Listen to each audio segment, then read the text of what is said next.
Psycho नफ्सियाती मरीज। मेरा नाम माइकल है और मैं इस जेल का गार्ड हूं। आज जब मैं अपनी छक्का कारी कर रहा था, कैदी नंबर 1857 अपनी सेल की बार्स पर लटक कर मेरी तरफ आया। ए, तुम्हारी बेटी 7 साल की हो चुकी है, दुरुस्त है ना? वो लड़की मेरा पहला मकसद होगी। जब मैं बाहर निकलूंगा। मैं गुस्से से भर कर बार्स तक पहुंचा और उसका कॉलर पकड़ लिया और वो हंसने लगा जैसे कि ये मजेदार बात हो। नंबर 1857, इसका नाम रुक है। ये जेल में सबसे बदनाम मुजरिम है। रुक एक दिव्यमुख है जिसने एक 60 साल की औरत को कत्ल किया था। उसने चाकू से इसे टुकड़ों में काटा और हत्ता के इसके कुछ गोश्त को खा भी गया। जब रुक को दीवानगी का दावा करना पड़ा तो वो हैरत अंगेज तौर पर खुशकिस्मत था। कत्ल होने वाली औरत के बेटे ने इसके लिए कम रहमी की तलाश की। अपनी मां के बहुत वहशियाना कत्ल करने के बावजूद खुदातर्स बंदे ने खुदा के नाम पर रुक को मुआफ करने का फैसला किया। शुक्र है, रुक को दिमागी तौर पर बीमार तस्लीम किया गया और उसको 15 साल की सजा मिली।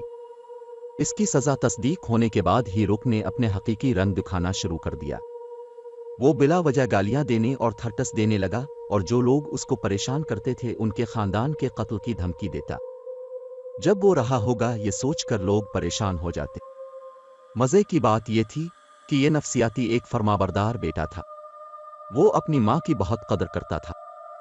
इसकी मां ने रुक के जेल होने से एक माह पहले बीफ की दुकान खोलने की तैयारी की और खाने के डब्बे में खाने के साथ एक खत भेजना शुरू किया। अलबत्ता जेल में बाहर से खाना लाना मुकम्मल तौर पर मना किया गया था। तो जब हमने भेजे गए पार्सल को वापस करने की कोशिश की, लेकिन वार्डन ने मुझे रोका और कहा कि वो पार्सल रुक को पहुंचाने की इजाजत देंगे। मुझे इसके इक़दामात की समझ नहीं आ रही थी। शायद वार्डन को रुक की मां ने रिश्वत दी थी। जब मैंने बीफ का डब्बा खोला तो मैंने एक खूबसूरत खत देखा जो मेहनत से लिखा गया था। प्यारे बेटे, तेरी माँ एक बीफ का कारोबार तैयार कर रही है, उसे जरूर चखना। और मुझे अपने मुस्तकबिल के बिजनेस पार्टनर की तरफ से तजावीज़ात का इंतजार रहेगा। वो हर हफ्ते जेल में मुख्तलिफ तराकीब से बनाए गए बीफ के डब्बों को भेजती, जैसे कि मसलादार मिर्चें, तरीकी मसाले वगैरह। अपनी माँ की बदौलत रुक रोज बीफ खाता रहा। उसने बीफ को अपने सेल के रिहायशियों के साथ रिश्वत के तौर पे इस्तेमाल करना शुरू कर दिया, जो सिर्फ जेल की फराहम की हुई रोटी खाते थे। वो रुक के लिए सफाई करते, दूसरों पे तशद्दुद करते और लोगों के बारे में मालूमात हासिल करके रुक को देते। रुक उसके साथ जेल के साथियों से बीफ की रेसिपी के बारे में राय इकट्ठी करता और अपनी माँ को खत भेजता और ऐसे अपने हिस्से की कारोबार की जिम्मेदारियां अदा करता रहा। वो अपने कत्ल करने पे कोई अफसरदा नहीं था, बल्कि सिर्फ अपने कारोबार को कामयाब बनाने पर तवज्जो देता था। मुझे कत्ल होने वाली औरत के बेटे पर गुस्सा आया। अगर मेरी माँ ऐसी बहुत ज्यादा वहशियाना तरीके से कत्ल की जाती तो मैं मुआफ नहीं करता। शायद ये जालिम शैतान करीब ही आज़ाद होगा और उसके ज़ेरे असर मजीद कत्ल आम होंगे, जिसमें मेरा खानदान भी शामिल हो सकता है। रुक के रहा होने की तारीख नज़दीक थी। अब सिर्फ एक हफ्ता बचा था और उसकी मां ने पहले ही दुकान खोल ली और उसका इंतजार करने लगी। दुकान का नाम मोमस बीफ रखा, जो उसने रुक के साथ मोहब्बत की वजह से रखा था। रुक की रिहाई की तारीख करीब थी और मेरी तशवीश बढ़ती जा रही थी। मैंने अपनी बीवी और बेटी को बगैर बताए खुफिया छुट्टी ली और रुक की दुकान पे पहुंचना, इसके हरकत की निगरानी करने और अपने खानदान को इससे महफूज रखने के लिए हिकमत अमली तश्कील देना के लिए। जब मैं खत पर लिखे गए पते पे पहुंचा, मैंने एक जानी पहचानी इबारत वाला साइन बोर्ड देखा। ये वो दुकान थी जो रुक की मां ने खोली थी। उस वक्त मैंने वार्डन को दुकान से निकलते देखा। वाज़ेह था कि वो रुक की मां के साथ किसी किस्म के नाजायज सौदे में मुलव्वस है। मैं अपनी गाड़ी में ही रहा जब तक वार्डन चला ना जाए, फिर मैं दुकान में दाखिल हो गया। अब खुद आंखों से वार्डन को देखने के बाद मुझे उनके नाजायज सौदे का इंकिशाफ करना था।